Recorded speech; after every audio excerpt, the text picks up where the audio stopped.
All right, everyone. So while Mr. Arne is getting connected to Facebook, here we are. My name is Alex from Breathing Cold, and I love to inspire people to connect with incredible humans that are bringing different perspective to the breath. And that's really what I want. I really don't want to tell you one way of going about it. I love connected breath. I love Wim Hof. I love Buteyko. And I love just to have all this perspective of all these incredible humans. And now you can close it. I want to tell you one way of going about it. I love connected breath. I love Wim Hof. I love close the Facebook. I did. Okay, and now we are back. Welcome, Arne. How are you doing? Where are you located? I am in Costa Rica, in the jungle. So I'm in a very secluded place, a safe place on the planet. Feel very fortunate. I ended up here for now, 7 years, and it's very peaceful. There is no hysteria. There is like a secluded. My dad once went to Costa Rica, and he had a dream for me to open a butterfly farm. And I considered doing a butterfly farm in Laos, where I lived before, because apparently Costa Rica is the home of the most incredible butterflies there are. And I do love butterflies. So what a blessing. We had one just here on our mountain, a butterfly, what they call it. Well, a place with hundreds of them, and people come and visit and look at them and how they grow and all that stuff. Yeah. So yeah, it's pretty nice. And as we talk about butterflies, one thing that I love when I breathe is to actually be in nature and just catch the rhythm of nature. You know, we are animals, and when we are in nature, we kind of feel into the environment and whatever is there. So maybe you will catch a butterfly and breathe with a butterfly. Do you practice that in nature? No, because for me, the breath work is an internal experience. And, you know, we have the topic subject. I'm the subject. Object is the external world. I am not the external world. I can observe the external world. But the only thing I see in the external world is my projection of what it is. I might like it or don't like it. I have nothing to do. I like it, you don't like it, but the external world is the same. It's only my own projection. So I'm working on my inner projection to have it, to be in charge of that, to own that, because one of my bases is really to not have suffering. You know, suffering sucks. You know, I got pain, oh shit, no, I don't like that. So motivation, how can I be not having suffering? Well, you know, I'm gonna change the outside world. I tried that for many years. You know, stop being so bad to me. Stop being angry. Stop doing this to me. Stop doing this to me. I have to do what I want, blah, blah, blah. It never, especially with my life, never, you know? So I had to go inside and see, oh, the world is more like a mirror. Like what I see is what I'm focused on. It's so logical, you know.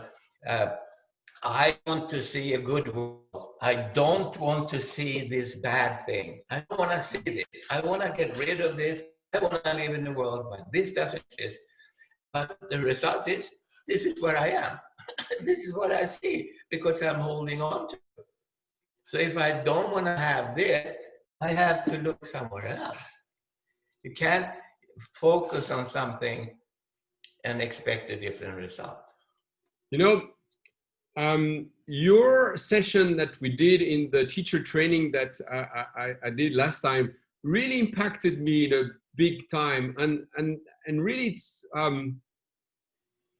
it's 5 words that you said that really stayed with me and really impacted me, and it's your whole approach around natural breathing. It's called "get out of the way," and you know, this is interesting because I practice, and I mentioned at the beginning, I love all forms of breath work, and I go there with an intention of, getting to an altered state of consciousness, of doing my morning routine to center myself. And I do feel that doing these breathing techniques help me because I'm doing something. But your approach, which is actually to do the opposite, says, maybe your mind is getting in the way of what's going on in the body, and what's going on when you're actually get out of the way, when your thoughts are not coming into play. And I found that a fascinating perspective, and I've used that many, many times. I now use the Heart Math Institute sensors that I put on my ear to check my heart rate variability. And really that idea is, slowly to walk your way towards getting out of the way, which is that going to that coherent breathing, that's connected breath in a very, relaxed way, 5 breath in, 5 breath out. But I think eventually you want to train yourself to do that naturally, where you don't have to do it anymore. It's re-educating yourself. Can you tell us a little bit more about your approach? Yeah. So when you sigh or when you jog, you start jogging, do you have to train yourself to breathe the way you do when you're jogging? No, but you can train yourself to not breathe like that and say, okay, I'm jogging very well now, so now I'm gonna start to breathe in through my nose and out through my mouth in a rhythmical way. But that's a mental concept. That doesn't happen in life. So I want to get to an altered state. I'm not unfamiliar with altered states, I tell you. Probably no more than anyone. Came from the hippie time, full-fledged, all of that. So I wouldn't be here without that. So I'm very grateful for that and enjoyed it immensely. But the altered state, who says that is better than, who says that present time is not an altered state already? So the altered state, the enlightened state can only be lost by trying to create the enlightened state. We already got it. Well, no, wait a minute, I'm gonna create it. You can't create what you already have. So it becomes a merry-go-round, it becomes a trick of the ego to, when you get, and the funny thing is, you never get there. Just one more thing. If you do this, I promise you, you'll get there. But just a little bit more. You're almost there, but you never get there because you're already there. What comes up to me when you say that is that concept of healing, where you're on that healing journey and then you're doing the work and all that, where you are already healed. It's just for you to realize. So I think that really can help shift because if I tell my brain, my body that I am healing, well, it means there is something wrong that I'm fixing. But if I come to a place that says I'm healthy, I'm okay, everything is perfect. This is the message that I'm sending to my body now. And so I really, it does make sense completely. And for me, it's really changing the way I was related to it, where I was happy I was doing the work. I was staying on all the triggers. And so, of course, the ego loves it. The ego loves it. It got something to do, something to get somewhere. If you're a good boy, you'll get that. But if you really look at the truth, if you cut yourself and you start bleeding, and you don't tell yourself, okay, now I'm gonna heal myself and stop bleeding. If you don't say that, you stop bleeding anyway. Okay, but Arne, this is not easy, right? Doing nothing is harder than doing something. So it's easier for people to do something. If I tell you sit and meditate, you have to do nothing. It's really hard. So people, including myself, when we have to do some kind of breathing pattern, we have a job to do. So it's easier, and right. we feel that we're getting somewhere in another way. So tell us, what is the journey? How do you get there? You say easier. Easier to what? Easier to heal, easier to be happy. So, okay, I'm not happy. Now I need to become happy. Okay, I'm gonna create myself happy. Now I am in the in the pursuit of happiness, but I'm not in happiness. If I just drop everything and see what is here and smell the roses, wow, it's already here. So the purpose of wanting to get there is a purpose for that. It's the defense mechanism. It's the ego's way to protect us from encountering a trauma, a subconscious material, things we don't like. So when I surrender, I yawn, or I sit in the couch in the evening and, okay, my work is over, I'm gonna sit there and I get this wonderful, pleasurable sigh because I'm not doing anything. But if I try to sigh. I get all that, Arne.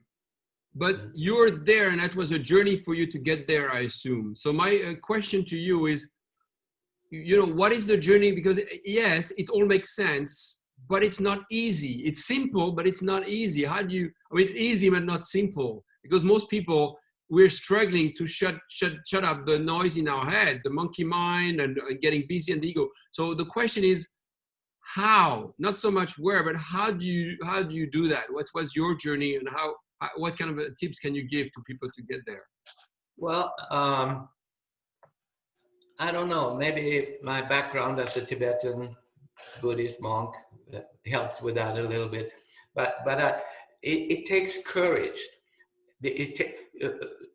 My monkey mind, who says that's bad? Who says this monkey mind needs to go away? It is the ego talking. Now, if you really do nothing, then you will face more energy. When you face more energy, you will be more alive, you will be more experiential. But the last time I was that experiential, I got traumatized. So now when okay, I'm just gonna do nothing, okay, and let God, whatever you call it, take care of me. I'm just gonna sit here. And then you start to feel more and more alive, like with breathwork. I feel more and more alive. Oh shit, now what? My God, I don't know if I can trust this much passion, aliveness. I don't know if I can trust the life force, because last time I had it, shit hit the fan. So I don't trust it anymore, you know, through growing up and traumas and all that. So that's how we keep the trauma locked up, but it is like a chain and ball on our ankles, so we can't live fully. So it takes courage to experience the heightened experience we had before the trauma arrived and leave the label behind. Okay, I'm sitting in the room here, everything is nice, and we're having a good chat. Somebody come running into the room, hey, something's going on. And I go, oh, what? And now I implanted a trauma. So next time, it's like, oh, okay, everything is fine. But next time, somebody come running into the door, or next time I feel that much aliveness, I will bring out the old record, the old label of, oh, something is dangerous. So then I go up to defenses. Instead of being conscious and present, when the door opens and I feel more alive, I don't have to call it something that I don't like. So the labeling we put on stuff is the problem, not the energy. The energy, the life force, aliveness is passion, is excitement, is life, health, success, everything. And then we come with our little label. Oh my God, if I feel like that, then it's not good. So that I found there is only one way to know what is true. And that is, I'm feeling something and my mind comes into play. Oh, this is not good. But I cannot trust my mind because maybe it's playing an old record. So I have to find another way to see what I can trust.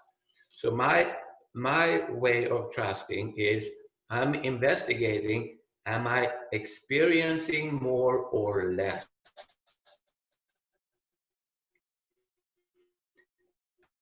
Am I more alive or am I more dead? Like that, that's not good. But if I'm, oh my God, what's going on here? I'm so alive. You know, oh, I don't like it. Well, that's a label. Wow, this is so incredible. Like when I was 5 years old, I'm running around. Everything's so it's just the label. Am I more alive or more dead? So I get all that. I still don't, I'm still curious to get some practical tips on how to get there. So tell us maybe about your daily practice, or your daily practice as a Tibetan monk, or something that got you to that place, because it sounds wonderful as a concept, sounds pretty unachievable for most of us. So, you know, what is the journey? Yeah, it's unachievable because you already have it. Get out of the way. And you will, if you don't try to get it, you're gonna find yourself, shit, I'm just sitting here by this table talking to this guy over here. Wow. And actually it's happening. I am actually sitting here talking. So is it really cultivating just presence, meditation, and just bringing back to the present time and all the time and in the body experience? Not even that. It is more that stopping the stopping of being here. You don't have to create being here. You're already here. But your mind have learned a lot of methods of discounting being here. The daily practice. Why? Do you think God do daily practice? It's not necessary. Daily practice, yes, when it comes to undoing misconception and misbehavior, blocking up, blocking ourselves. Those things we need to let go of. We need to let go of issues, not to create perfection. Perfection is already here. So our problems come when we try to create perfection. We try to take over God's job. I don't mean God as, religion or anything like that. Our source. We're trying to do a better job. Well, I cannot create life. So what does a day in Arne's life, because I'm not going to let go. What does a day in Arne's life look like? What does a day in your life look like? Being aware of what is, not creating.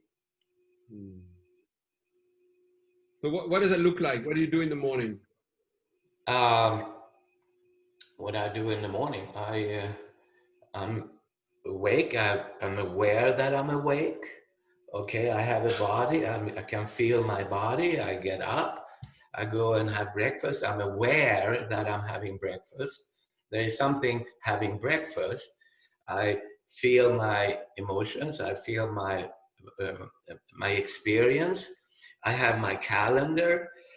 I approach my calendar. I do my things. I enjoy it.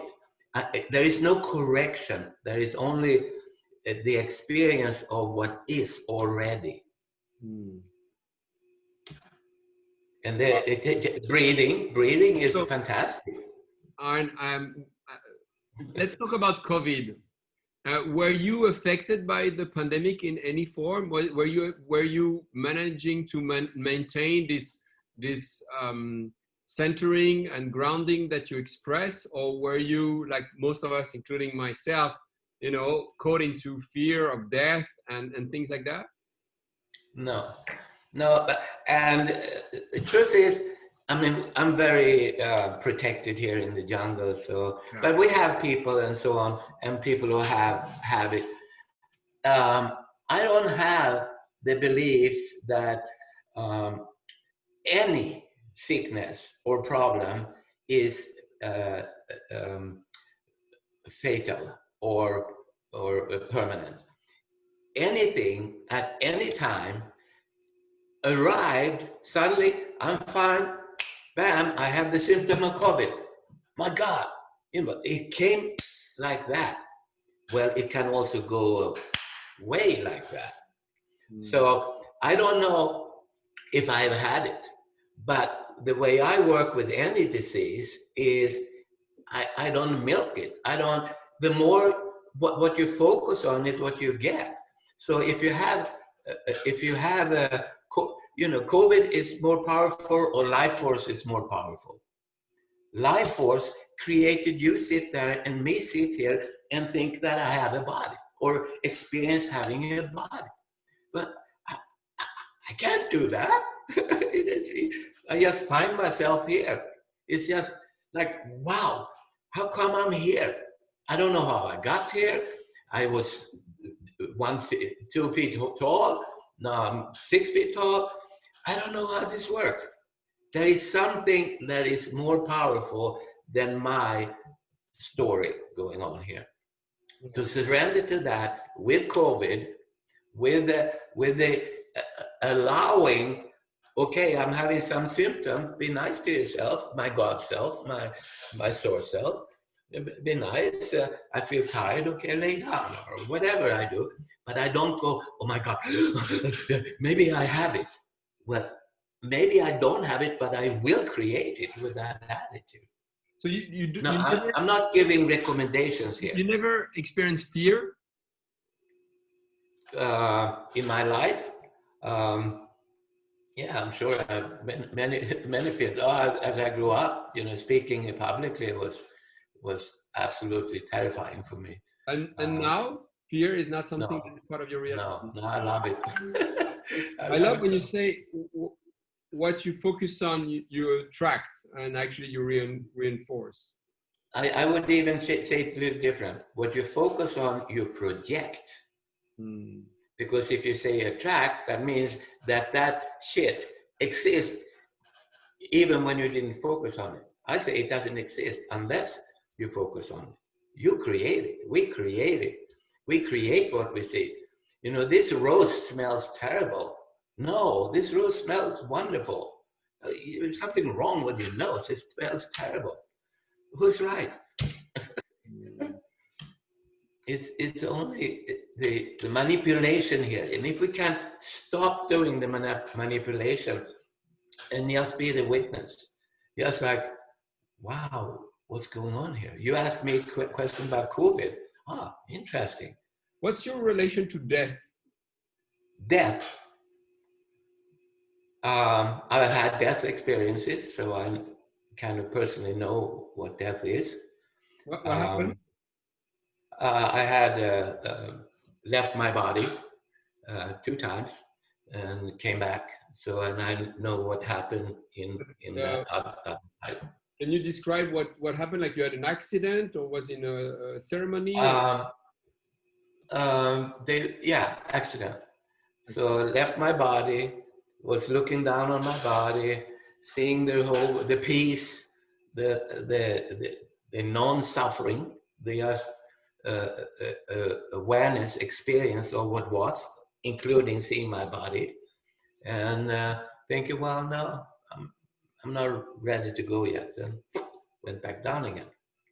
So I know death is, there is, death, it doesn't even make any sense. Death means there is nothing more. Well, if there is nothing more, then there is no issue. If there is something more, well, then there is not death.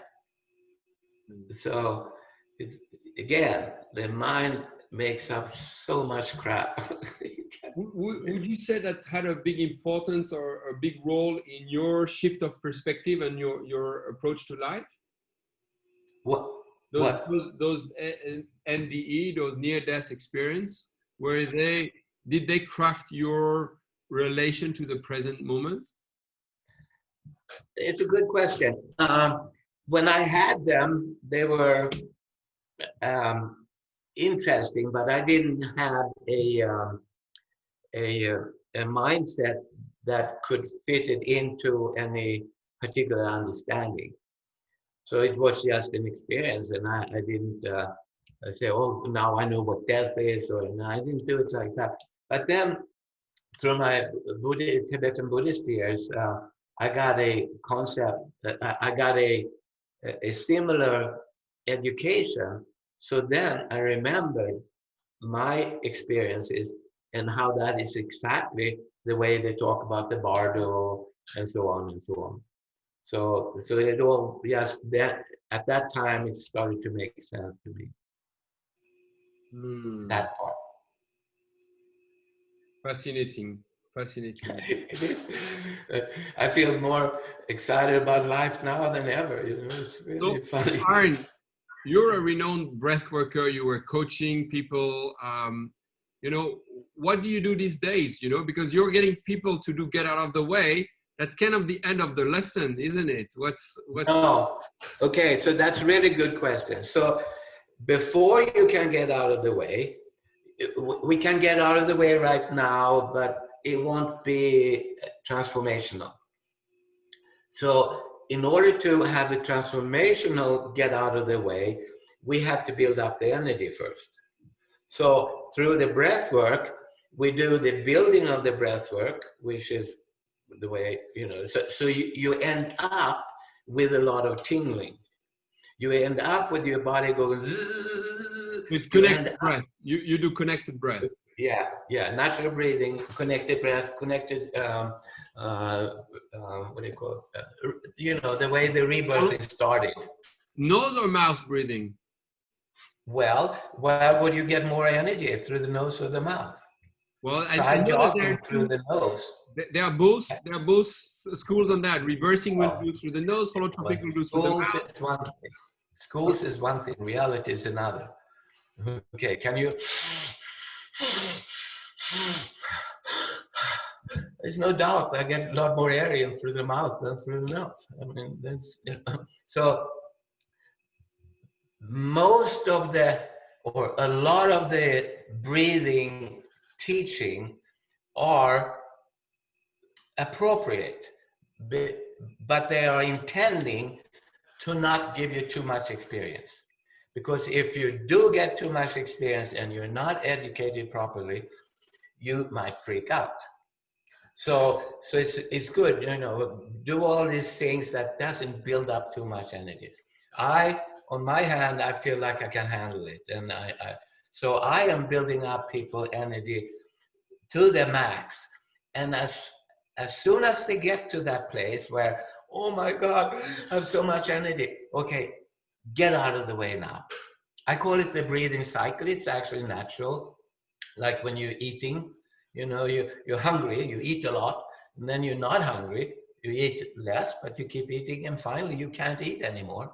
And then you just sit there and you let the food, or you land, it comes by itself, but you land without control.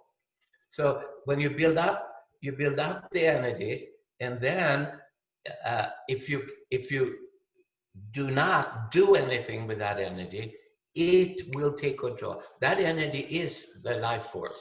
It's the God self. That is my aliveness. If I do nothing with it, if I do something with it, I will disperse it and make it less. If I do nothing with it, it will take me on a trip, on a transformational trip. And I can't not know what that is. Because if I know what it is, then it's not new. It's just a repetition.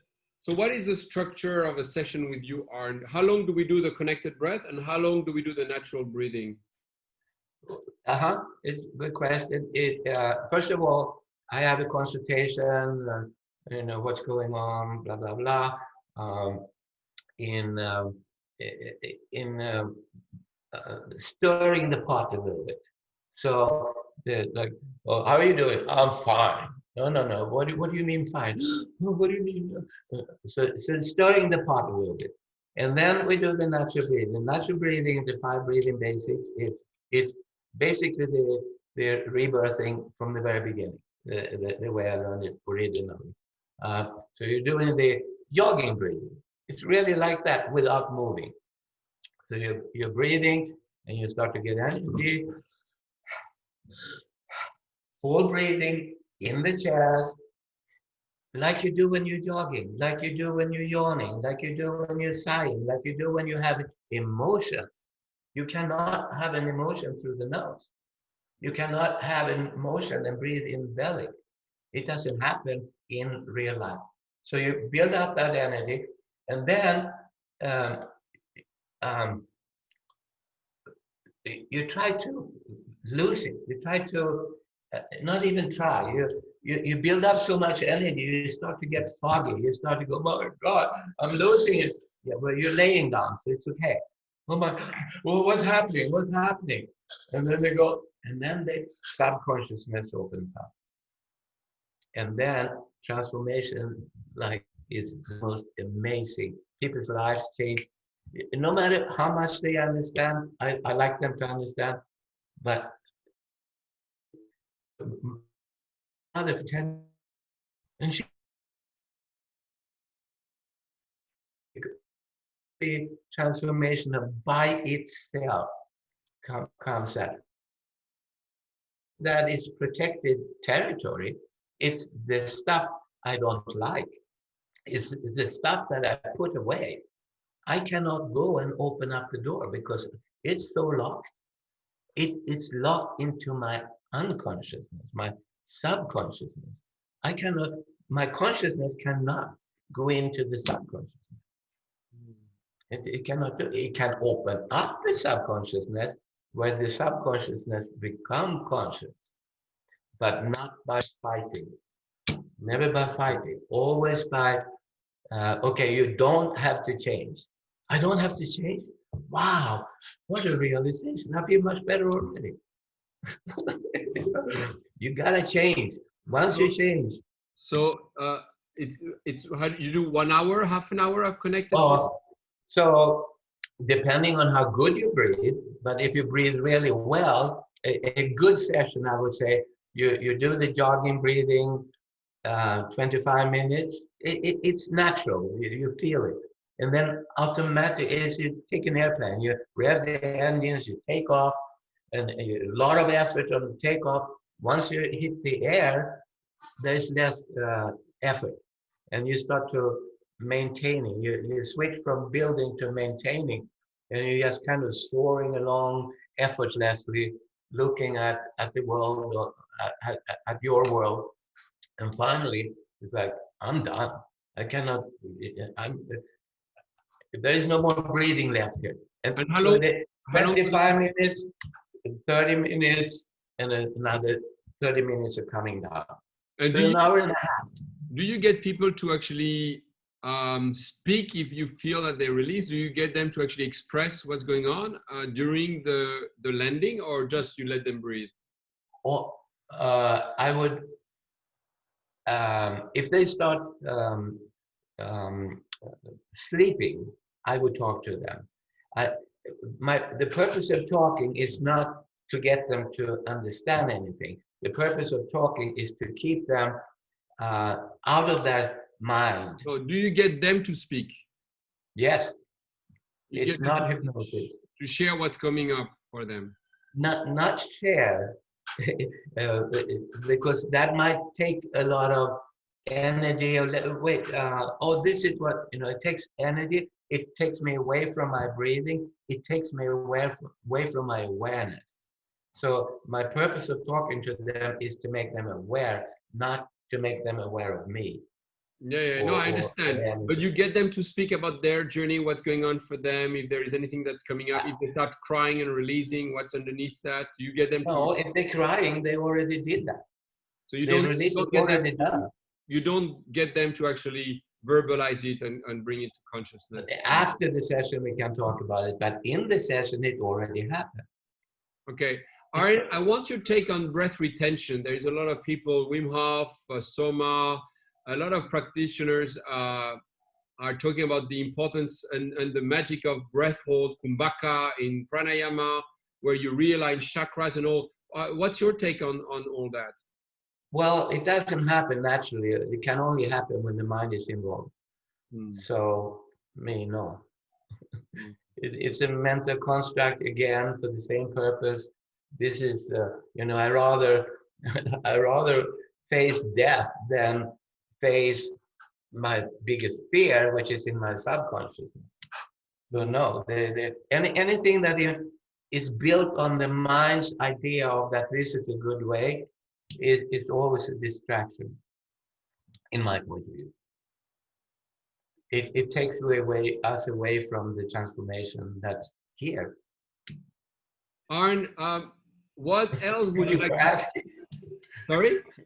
Thank you for asking all these deep questions. They are so profound. I'm very excited about, very happy about it. Thank you. Yeah, no, you know, I have my own method, which is a mix of Wim Hof, connected breath, and a natural breathing. So what I do is I do 5 minutes of connected breath, and then I do 2 breath hold, empty lungs, full lungs, and then I do 2 minutes of natural breathing.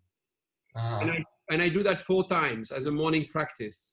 So this gets me on a micro dosing, not huge release, but I start the day centered with myself. I do enjoy breath hold a lot, and I do enjoy very much the natural breathing more than anything. Like the 2 minutes of, okay, I get out of the way, which I got from you,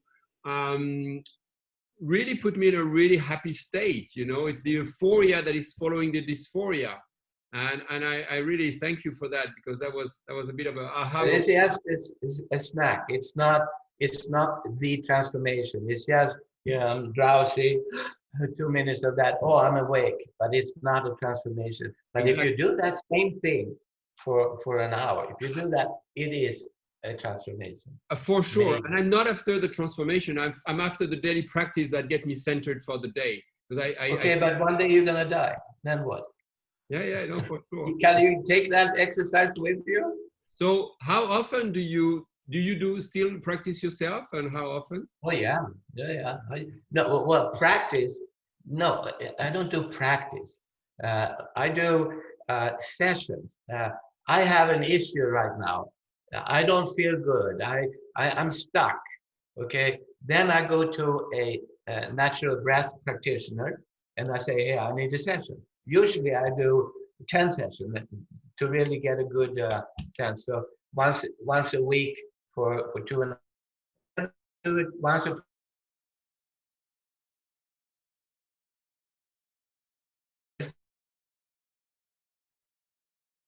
so then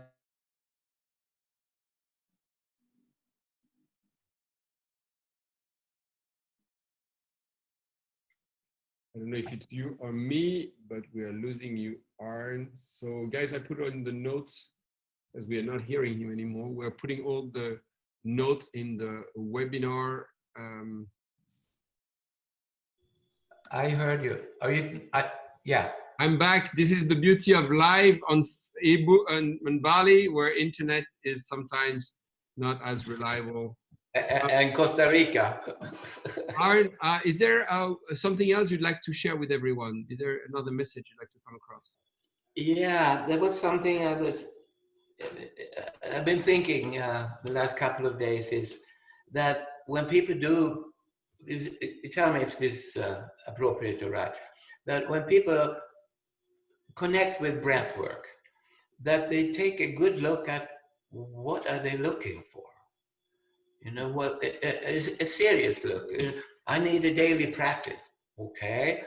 Okay, then there are these guys over here. They do daily practice. You go over there.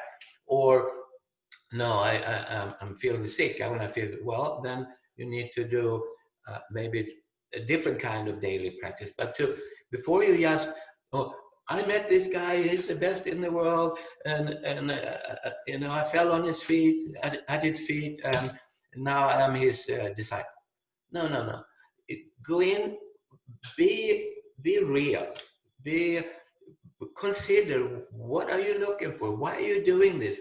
Is this just another game to play with because you're bored with, or because you think you can earn the God self that you already are? You can earn a little bit more life force. You know, there's and the other topic is mind over matter. Yeah, I mean, mind. From my experience, it usually comes from some kind of imbalance, whether it's sleep issues or an autoimmune dysfunction. So it comes from some kind of an imbalance, fear, sadness, anger, and people are desperate to find some kind of an answer. And breath comes across as one way that is one step closer to a spiritual practice than the other, you know, the gym or yoga. So it feels like, from my perspective, and I talk to a lot of people, they kind of feel that it's kind of a gateway to a more spiritual practice. A gateway, but it's not the spiritual practice. Of course, no. I always say it's meditation. We're all sitting in the gateway. You know, we're all sitting on the gate, swinging back and forth, but we never get in. Yeah. And I'm one of them. So, you know, for sure. Yeah. So the attitude, I have an issue. I have immune system. I have an issue. I don't feel good. I have an issue. Okay. I don't want to have that issue. Now I have two approaches. Okay. Give me a hammer. Bam. I hit myself in the head. Oh, I don't feel it anymore. You know? So, but I just distracted myself. I didn't actually release it, right? So the other way is, I have an issue. The issue is that who I am, and then I have to muster up a better reality, a better God, a better creator of the universe than God who already created what we got here. So I need to create something better, because what God gave me, or the source gave me, was feeling bad. So I can't trust that. So I got to find a better way. So that becomes a struggle forever. Instead of the way I use it is, I'm not feeling good today. How am I fighting my perfection? I'm looking at, I'm already perfect, but I don't see it because I am deluding myself with some shit. So now if I can become aware of that and let that go, then the God self shows up by itself. But most people, they try to create the God self. And you can't do that because it's already there. And it's a never-ending struggle. Very wise words, Arne. So tell us. So therefore, sickness is a gift. Disease is a gift, because it reminds you that you forgot who you are. Yes, I do believe that. I do believe that any manifestation of the body is a message. And if you listen carefully, then you can see the blessing in disguise. Arne, tell us now, we're coming close to an end. Tell us how to work with you and how to reach out to you. You can go to naturalbreathing.com. There is chat there. There is a lot of good information there. I'm open to any questions. I'm excited. I'm passionate about this. You know, so I share my understanding, my way of doing this freely. And yes, I have workshop. I have an intensive coming here in Costa Rica in April. I do sessions online. I do sessions in person. And there, you know, I hope we can do this again one more time, because there is another topic. And with rebirthing, when we started with œOwnerâ, when we started way back then, you know, there was always two topics. There was the breathing and the thinking. The thinking with œOwnerâ, he gave me a huge gift with that. Thought is creative. Thoughts creates results.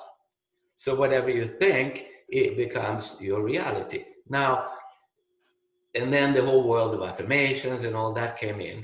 But breathing without dealing with the mind and learning about your own thinking, it's a halfway process in me. But breathing with the mind part, there is a miracle that not so many people know about, and I call it creative questions. That the mind is not what we normally think as a product of statements. I am this, you are that, this is a table. We think that is thinking. That's not thinking. That's only a small part of thinking. Why is this happening? Is that thinking? That has a huge impact. Why isn't my car starting? Shit, oh, it's a bad car, old car, I didn't pay, blah, blah, blah, blah. All this fuel is like a Google in here with the questions. the questions is magic. Learning how to deal with the questions is really phenomenal, equally good to the breath work. So there's two pillars that I love. And so go to creativequestions.com, you can read public there. Is that your site as well? Yeah, creativequestions.com and naturalbreathing.com and my name also are, but there are links between them so you can find them. Great, I put all that in the notes.